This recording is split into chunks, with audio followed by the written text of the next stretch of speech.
Rhonda Sweat Unfiltered, real conversations about life, business, resilience, and everything in between. This podcast isn't about one topic, and no subject is off limits.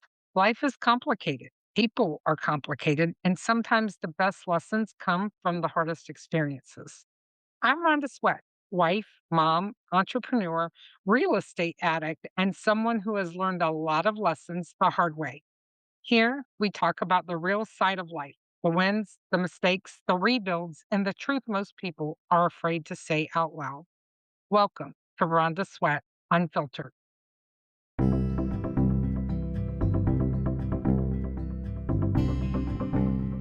Episode 1.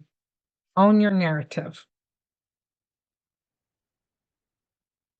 Have you ever had someone tell you who you are?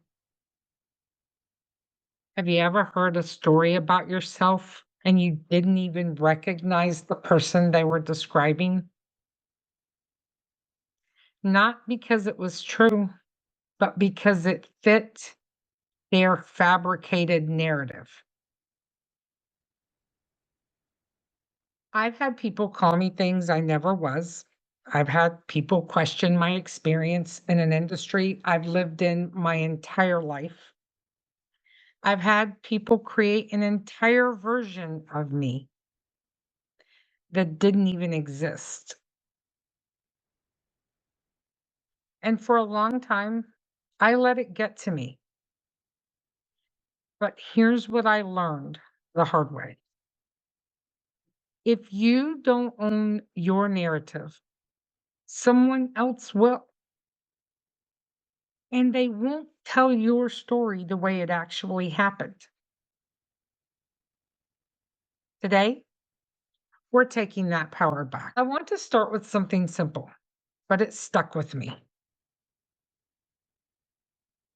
My son Dylan, my middle child, was in third grade. He was 8 years old. And when I went to his class to deliver cupcakes for his birthday, which just happens to be September 11th, his teacher asked me if I was a caterer. I said, a caterer? With a chuckle. I said, no, I'm in real estate. She laughed and I laughed. And come to find out, Dylan, being Dylan, told the teacher that I go to lunches every day. So his teacher truly thought I was a caterer. Kind of funny. At least he listened because he would hear me coming home talking with my husband about the meetings I'd been to every day.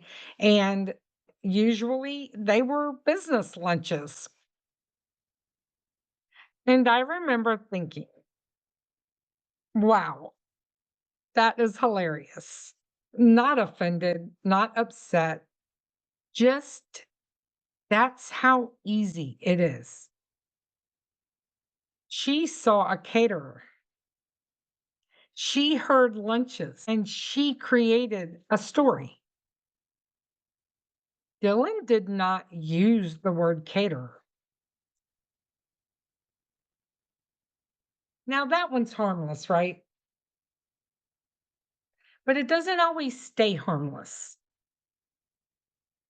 because I've also had people define me in ways that were meant to hurt me. I've been in a relationship where I was called every name you could imagine. And if you've ever been there, you know what that does to you. It doesn't happen all at once, it's slow, it chips away at you. And I have to admit, I allowed it. I allowed those words to define how I felt about myself. I allowed them to make me smaller. And I allowed them to make me question who I was. Until one day, it clicked. It wasn't truth, it was control. That was a narrative being created on purpose. And the more I believed it, the more power I gave it. And then there's the version of my story that's been told publicly. I was cyber attacked, and these people created, fabricated, if you will, an entire narrative about me. They convinced others that I have no real estate experience, which, if you know me, is almost laughable. I've spent my entire life in real estate, 40 years learning, studying, failing, and winning, and obsessing over it. It's what I do, it's who I am. And yet, a completely different narrative was created. And the scary part, people believed it. There were moments I would read things, hear things, and think, who are they even talking about? Because it sure wasn't me. I didn't even recognize myself in their version of my story. And that's when everything changed for me. Because I realized if I didn't stand in my truth, if I didn't own my narrative, then their version would become the truth to everyone else. Here's what I've learned: people create narratives for three reasons. One, they don't understand you. Two, they feel threatened by you. Three, it benefits them to control the story. And if you're strong, if you're building something special, if you're doing things differently, you become a target. Because when people can't control you, they try to control how others see you. That's the game. But here's the truth: confidence isn't about proving them wrong, it's about knowing who you are so deeply that their version doesn't shake you. Owning your narrative doesn't mean you chase down every single rumor. It doesn't mean you defend yourself to everyone.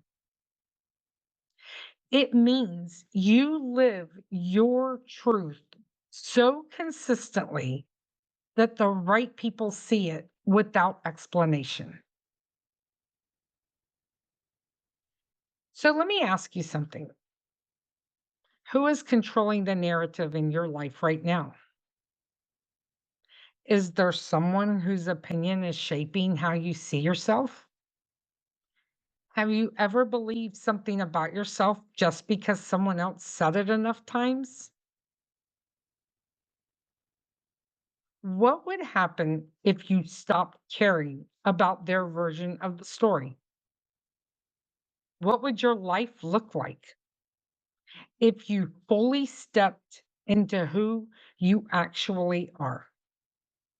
Not who they said you were, not who they needed you to be or who they wanted you to be, but who you know deep down you've always been. At the end of the day, people are going to believe whatever story they want to believe. You can't control that. But the only story that actually matters is the one you live. So live it boldly, live it truthfully, and most importantly, own your narrative every day. Live your life your way. Thanks for listening to Rhonda Sweat Unfiltered. If this episode resonated with you, share it with someone who needs to hear it. And remember, own your narrative, stand in your truth, and never let someone else define your story. I'll see you in the next episode.